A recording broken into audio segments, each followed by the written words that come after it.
On the surface, he was flawless. That easy smile, the steady job, the picture-perfect house on a quiet street in Whitefish Bay, Wisconsin. 36-year-old David Lorne, trusted with spare keys, shoveling your driveway before his own, always remembering your birthday. But sometimes the friendliest faces hide the darkest secrets. There was something about David, something you couldn't quite name, a glance that lingered too long, a door that never seemed to open. In a neighborhood built on trust, what was David Lorne hiding? September 14, 2021 began like any other day in the Miller household. But by mid-morning, the illusion of their perfect life was shattered. Melissa, a beloved second-grade teacher, never arrived at school. Her colleagues grew anxious as the hours ticked by. Her classroom sat eerily empty, her lesson plans untouched. Friends and family tried calling, but every call went straight to voicemail. Texts remained unread. At home, David claimed Melissa had left early that morning, saying she needed some space. But as the day wore on and Melissa remained missing, a sense of dread began to settle over everyone who knew her. The perfect image of their marriage was suddenly, irreparably, cracked. That's what he told police. That's what he told her sister. That's what he told everyone. But something didn't add up. Melissa's car, still in the driveway, her wallet, still in the kitchen drawer, and her phone, turned off at 5:46 a.m. The house was silent, untouched, as if Melissa had simply vanished into thin air. No signs of struggle, no note, just a growing sense that something was terribly wrong. 2 days later, her co-workers called the police. "Whitefish Bay PD, we need a welfare check. Melissa Lorne, she's not answering, something's wrong." Moments later, a squad car rolled quietly down the street, headlights cutting through the evening gloom. Officers stepped out, scanning the silent neighborhood, their radios crackling softly. As they approached Melissa's house, tension hung in the air. The porch light was off, no movement inside. One officer knocked, the sound echoing in the stillness. Flashlights swept across the windows, searching for any sign of life. Every shadow seemed to deepen the mystery. The officers stepped quietly up the path, their footsteps muffled by the thick evening air. The house looked ordinary, but something felt off. An unnatural stillness hung over the place, broken only by the faint creak of a porch swing and the distant bark of a dog.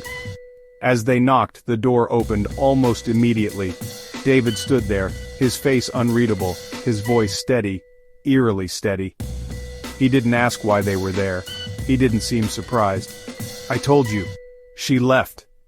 I don't know where she went," he said, his tone flat, almost rehearsed. The officers exchanged uneasy glances.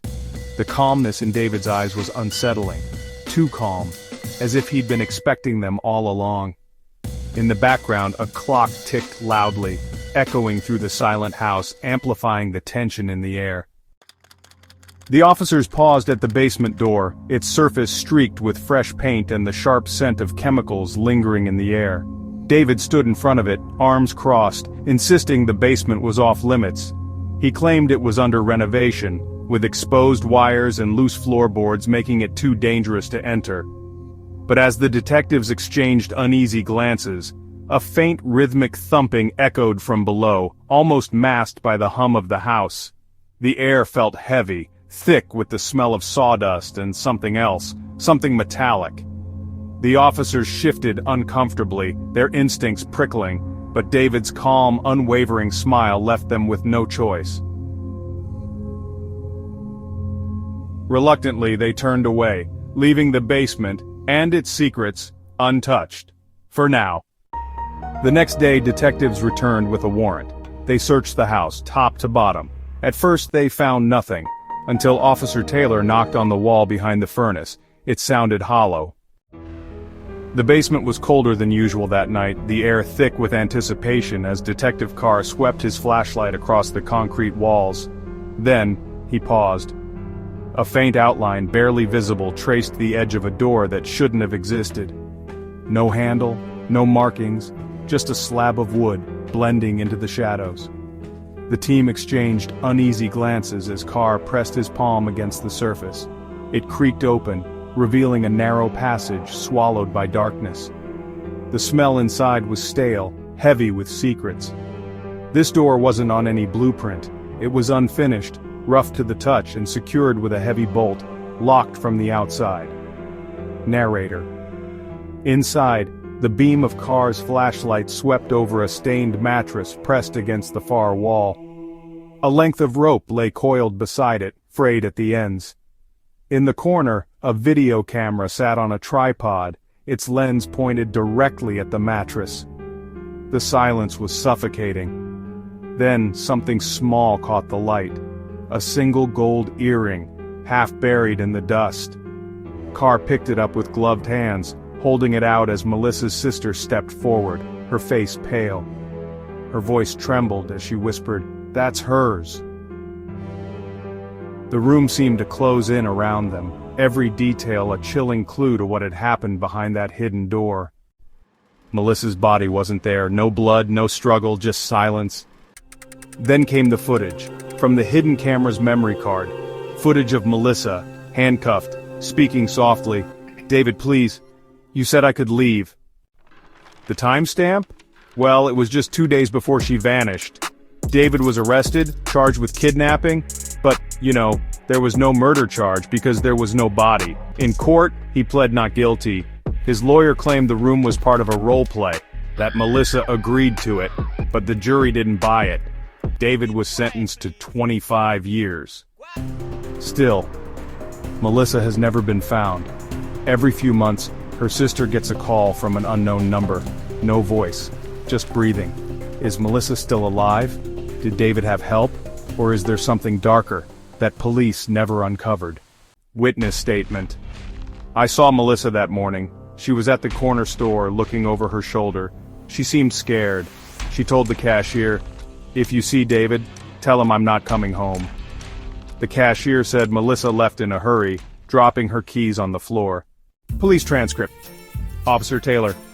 We found a second phone in the basement, registered to a fake name. Detective Carr.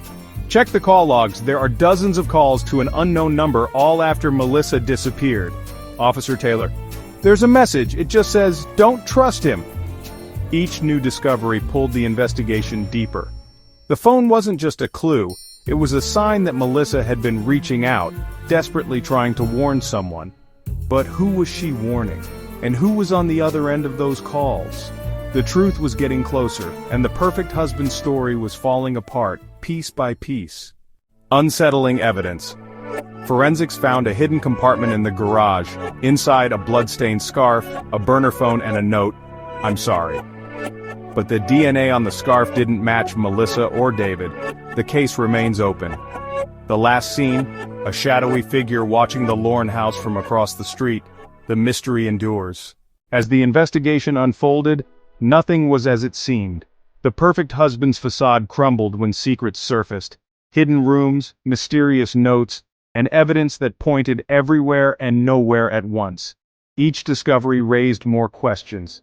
Who was the shadowy figure watching the house? Why didn't the DNA match anyone close to the case? And what did the apology note really mean? With every clue, the truth slipped further from reach, leaving only suspicion and unanswered questions in the dark. The hidden room was just the beginning. He was the perfect husband, until they found the hidden room. Subscribe to this channel for more mysteries. Subscribe to Vanished Whispers, True Crime, where every secret has a story, and every story leaves a whisper behind. Witness statement. I saw a man in a dark hoodie near the Lorne house the night Melissa vanished. He was carrying a duffel bag.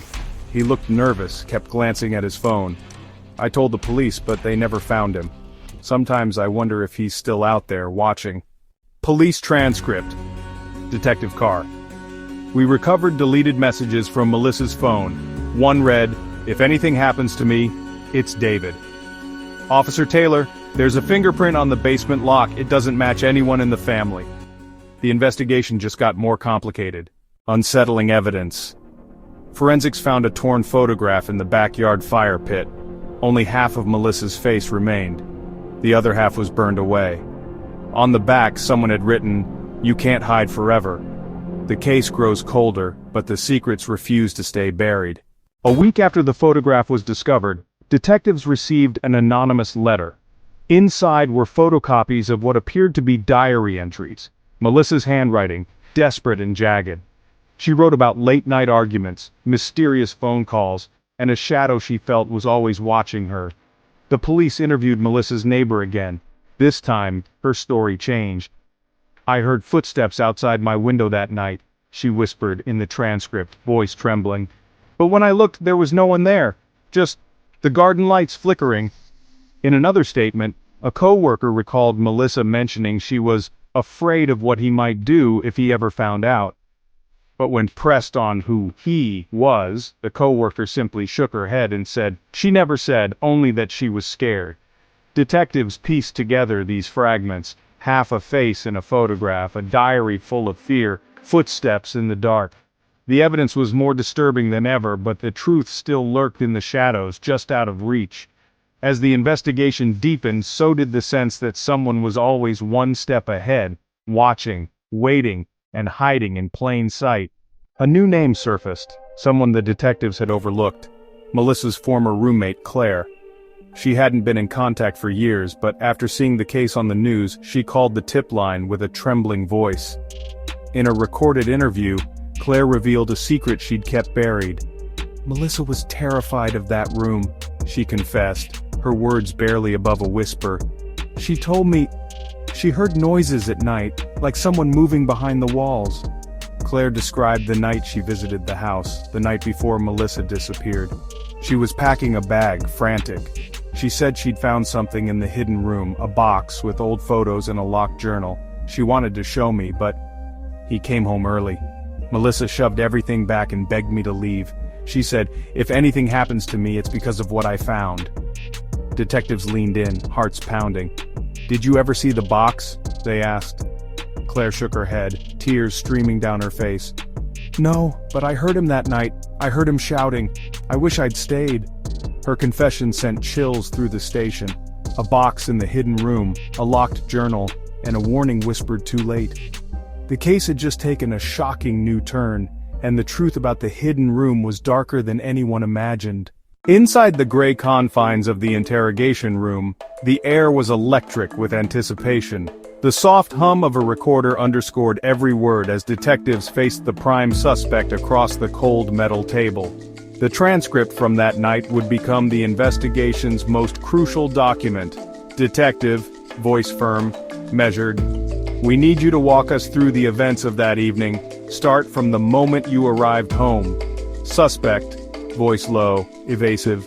"I told you I got home late. Melissa was already asleep. I didn't see or hear anything unusual." Detective, leaning in. "Your neighbor heard shouting, and we found Melissa's things packed by the door. Care to explain?" Suspect, pause, then sharper. "She was upset. We argued, sure, but she always overreacted." Detective, "About what? Was it the hidden room, the box she found?" A long silence. Footsteps echo in the hallway outside. Suspect, voice cracks. I didn't know about any box." Detective, producing a photograph. "This picture was found in the hidden room. That's you, isn't it? With Melissa. The date matches the night before her disappearance." Suspect, defensive. "She wanted to clean out old things, that's all." Detective, voice tightening. "We found fingerprints on a locked journal in the box. Both yours. If you're not telling the truth now, it's only going to get worse." Suspect, whispers. I need a lawyer." The recorder clicks off, capturing not just words, but the rising tension, the cracks in the suspect's story, and a chilling sense that the truth is close, yet still just out of reach. The stakes had never been higher. In the bowels of the police station, past locked doors and flickering fluorescent lights, sits the evidence locker, a cold, silent vault of secrets. It's here, under the harsh glare of a single bulb, that detectives lay out their latest discovery, a battered cardboard box, sealed with layers of duct tape, and marked only with a faded date. Gloved hands break the seal. Inside, an unsettling array of objects. Melissa's necklace, twisted and broken, a set of keys no one recognizes, and at the bottom, wrapped in a stained piece of fabric, a stack of photographs. each image more disturbing than the last. Melissa's face, eyes wide with fear, caught in moments no one else was meant to see. Among the photos, a scrap of paper scrawled in frantic handwriting. "He's watching, I can't leave, if you find this, please help me." The detectives exchanged glances, the weight of the evidence pressing in. These are not just clues, they are silent screams, echoing from the darkness of the hidden room. Suddenly, the case is no longer about what happened, it's about what was endured. As the camera lingers on the haunted faces of investigators, the music swells, a chilling reminder that sometimes the most terrifying truths are those hidden in plain sight. And with every piece of evidence, the illusion of the perfect husband shatters further, leaving only questions, and the dread that the answers may be far worse than anyone imagined. The truth, once hidden behind locked doors and layers of deception,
her pain is met with compassion, her voice with unwavering support.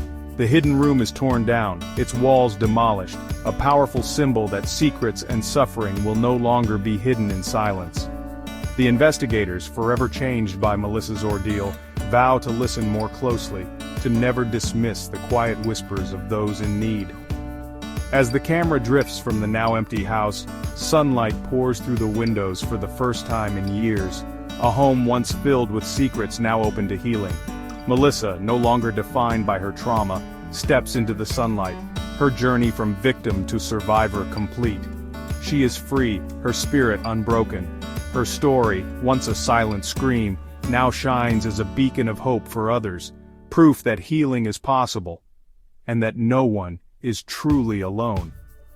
In the end, the myth of the perfect husband is replaced by a deeper truth, that courage, compassion, and the relentless pursuit of justice can transform even the darkest pain into hope and renewal.